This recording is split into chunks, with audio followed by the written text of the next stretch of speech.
자, 여러분 반갑습니다. 대기업에서 기업들의 은밀한 속사정을 전달해드리는 대기업 멘토 황호준입니다.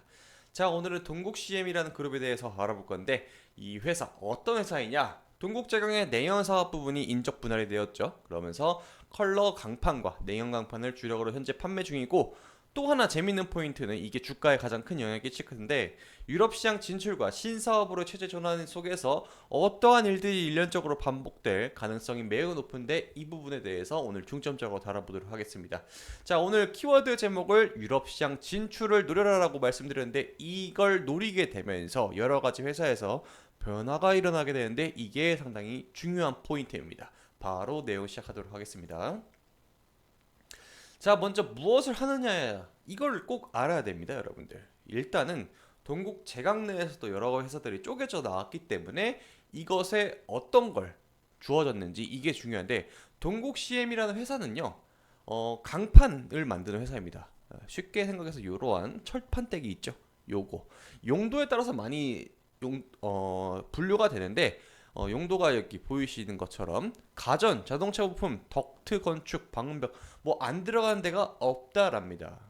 자, 그래서 살짝 설명을 읽어보기는 핫코일을 산세, 아변한, 미소둔판을 이용해서 아연포트에 통과시켜서 너무나 어려운 얘기죠.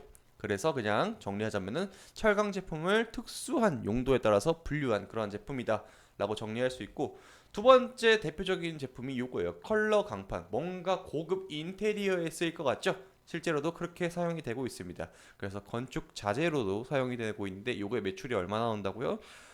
요번 분기는 약 5천억 원 정도 나왔는데, 한번 보시면은 단일 사업을 영위를 합니다. 살짝 전문성을 띠고 있는 회사들이 보통 이런 식으로 이제 분기 보고서를 제출을 하게 되는데, 매출액을 보시게 되면 상당히 튼튼하게 잘 나오고 있습니다. 작년에 비해서는 당연히 경기 침체 여파가 있었기 때문에 올해 1분기 매출액은 지난 분기에 비교를 했을 때는 떨어진 건 맞지만 여전히 돈 잘 버는 회사 맞다라고 보면 됩니다. 재밌는 점은요. 조단위 매출을 지난 분기에 지난 연도에 달성을 했는데, 2024년도 1분기의 매출액이 반절 정도 따라왔다라는 게 좀 포커스입니다. 이 워낙 이제 고부가 가치 사업이다 보니까 여러 가지 뭐 철강 본연의 원자재 가격에 대한 변동, 혹은 수출에 의존을 하기 때문에 이 원달러 환율에 대한 변동성, 그리고 관세에 대한 변동성, 이 세 가지를 포커스를 맞춰서 봐야 되기 때문에 이 매출액이 들쭉날쭉할 수도 있겠지만 결론에는 돈을 정말 잘 버는 회사다라고 보면 되겠습니다. 자, 그런데 이번 연도에 들어오게 되면서 이 회사가, 정확히는 이제 작년이죠. 그때부터 이제 얘기가 나왔었는데, 23년도 6월부터 지주사 체제로 전환을 했습니다. 지주사가 뭐냐, 여러분들? 회사가 정변 성장해 나가게 되면서 이 주식시장에 상장이 됐기 때문에 여러 가지 돈이라는 게 출자를 할 때 상당히 복잡한 과정이 걸쳐야 돼요. 그런데 이거를 좀 더 전문화하기 위해서 지주사, 보통 이름을 홀딩스라는 이름으로 가져가게 되죠. 그룹 내 홀딩스 이런 게 껴있으면은 이게 대부분 다 지주사입니다. 자, 그래서 지분을 어떻게 갖고 있느냐? 동국홀딩스에서 동국제강의 30%, 동국CM을 30% 이런 식으로 갖고 가게 되면서 홀딩스 지주사 체제로 전환했는데, 보통 지주사를 전환을 왜 하느냐? 일단 첫 번째, 앞서 설명드렸듯 그룹 내에서 자금 융통을 쉬하기 위해서 이렇게 합니다. 그리고 두 번째, 승계 작업을 조금 준비하는 과정에서 이런 식으로 많이 변환이 되는데, 첫 번째, 두 번째 둘 다 가능성이 있는 게, 일단은 이 지금 경영진 분들께서도 연세가 꽤 있으십니다. 그렇게 많이 막 진짜 너무 연로하시다라고 말씀드리긴 좀 애매하고, 그렇다고 젊다라고 말씀드리긴 좀 애매합니다. 그래서 지금 이제 형제 두 분께서 경영을 하고 계시는데, 한 번 해프닝이 있었는데 이건 뒤에서 설명 한 번 더 드릴 거예요. 그래서 얘네들이 지금 어떤 걸 추진을 하고 있느냐? 연내 기업형 벤처 캐피탈, 이걸 CVC라고 불러요. 우리 카드에 있는 그 CVC라고 그냥 기억하시면 돼요. 그냥 단어는 다르지만은 아무튼 이걸 설립을 했는데, 이것을 설립한 이유는 그룹 내에서 자금이 유연하게 흐를 수 있게 유도를 했다라는 겁니다. 보통 이런 식으로 지주사 체제로 전환이 되면은 배당이 나올 거예요. 여러분들 배당 꼭 확인을 하시고요. 근데 이제 왜 이런 일들이 발생을 했냐면은, 옛날에 2015년도에 장세주 회장께서 비자금 문제가 발생을 했습니다. 뭐 좋은 얘기는 아니니까 그냥 이런 게 있었다 정도로만 하고, 이번에 8년 만에 경영에 복귀 선언을 했거든요. 근데 이제 그런 얘기들이 있을 거 아니에요. 뭔가 이제 그 비자금 문제가 있었던 분이 다시 경영 일선으로 돌아오게 된다라면은 회사 가치에 대해서 조금 의문을 갖는 분들이 많이 계시는데, 그래서 이분께서는 특별하게 뭐 경영에 개입을 하진 않아요. 근데 이분이 제가 이 회사를 조사하면서 되게 알렸던 좀 내용들 중에서 영업 능력이 되게 뛰어나시더라고요. 실제로 이제 발로 뛰는 영업을 해외 직접 나가셔가지고 뭐 브라질 쪽에서 사진은 준비 안 했지만은 그런 내용들도 많이 포착이 되면서 영업 능력은 조금 좋으신 것 같다라는 이제 판단이 되고, 뭐 등산도 좋아하신다고 이런 기사도 있더라고요. 아무튼 이후에 장세주 부회장 현재 지금 투톱 체제로 간다고 했었죠. 이분께서 철강 산업만으로는 업황에 따라서 계속해서 좌지우지가 되면서 회사가 많이 힘들었었던 적이 있었어요. 특히 중국에서 물량 공세로 계속 찍어냈을 때는 진짜 회사가 힘들었었던 그때도 있었으니까 이제 깨달으신 거죠.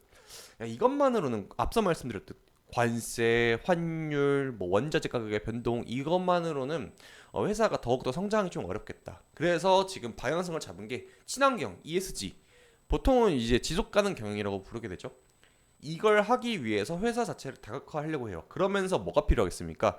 투자도 해야 되고 돈도 융통해야 되고 이런 걸 원활하기 위해서 지주사로 지금 체제를 전환했다라는 겁니다. 어떻게 보면은 회사가 유아기를 거쳐서 회사가 성장을 했고, 이제 중학교, 고등학교 거쳐서 이제 청년으로 넘어가는 그러한 과도기를 접어들었다라고 정리를 할 수가 있겠네요. 그렇게 되면서 지금 어떠한 산업을 영위하고 있느냐? 스마트 팩토리, 그리고 하이퍼 전기. 이거는 강판을 만드는데 꼭 전기로 이제 분해를 하기 때문에 꼭 이게 필요한 거고. 아무튼 이거를 포커스를 지금 유럽 시장 쪽으로 공략을 했어요. 2024년도 5월 달에 독일 프랑크푸르트 유럽 지사를 설립을 했는데, 이게 중요한 게 뭐냐면은 유럽 시장이 지금 컬러 강판 매출, 특히나 이제 동국 CM에서 하고 있는 사업이죠. 이 매출의 40%를 지금 차지를 하고 있답니다. 그렇기 때문에 독일을 지금 중점적으로 시작을 해서 인도, 멕시코, 태국, 베트남, 그리고 앞으로도 더 늘릴 가능성이 있다라고 지금 시사를 했고, 그래서 이렇게 하는 이유가 컬러 강판이라는 게 매출이 잘 나오면 분명히 이유가 있겠는데, 그 이유가 현재 국내 컬러 강판 시장이 이게 공급 과잉 현상이 많이 발생을 하고 있답니다. 워낙 이제 돈이 많이 드는 사업이고 고부가치 사업이기 때문에 이런 것 같은데, 이게 근데 동국제강그룹 자체가요, OCI랑 포스코가 이제 대표적인 우리나라 국내 철강 기업이잖아요. 이 친구들하고 견주었을 때 크게 이제 뭐 규모 자체는 다르겠지만은 이런 부분들을 좀 타파하기 위해서 유럽 시장을 좀 공략한다, 이러한 발빠른 움직임을 좀 보여주고 있다라는 겁니다. 참고로 이 유럽 시장이 ESG에 대해서 되게 예민하게 받아들이는 친구들이거든요. 그래서 프리미엄을 좀 많이 줄 수 있어요. 그쪽 시장을 좀 노리고 있다 정도로만 이해하시면 되겠습니다. 자, 그래 정리를 하자면은 유럽 시장 진출과 신사업 방향 전환의 시작점에 지금 놓여 있습니다. 앞서 설명드렸듯 이 회사 자체가 청년으로 성장을 하고 있다라고 보면 됩니다. 그래서 이런 걸 좀 유연하게 하기 위해서 그룹 내에 CVC를 설립을 해서 변혁의 과정이 놓여 있기 때문에 주가도 상당히 다이나믹하게 이제부터 움직일 가능성이 있습니다. 위든 아래든 뭐 그렇게 반영성이 좀 나올 가능성이 있으니까 여러분들이 정말 이제 그 그룹 자체에 투자한다라는 개념으로 접근하시면은 좀 괜찮을 수 있겠지만은 단기적으로 한다라고 하게 되면 정말 잘 대응하셔야 되는 그러한 영역에 놓였다고 생각합니다. 자, 여러분들 생각은 어떠십니까? 뭐 장씨 일가가 뭐 좀 뭐 경영에 관념하면 회사가 좀 힘들다라는 의견들도 많은데, 저는 또 반대로 생각을 하고 있어요. 워낙 이제 돈을 잘 버는 회사들은 뭐 여러 이해관계가 워낙 많이 결쳐져 있기 때문에 그렇게 생각하실 수도 있겠지만은, 반대로 회사 자체가 성숙해져가는 과정에 놓여 있을 수도 있다라는 평가가 동시에 있기 때문에 여러분들의 의견이 상당히 중요합니다. 자, 다음 영상에서는 동국그룹 자체에 대해서 조금 더 깊게 파보는 영상 준비해 보도록 하겠습니다. 여러분, 다음 영상에서 봬요. 안녕.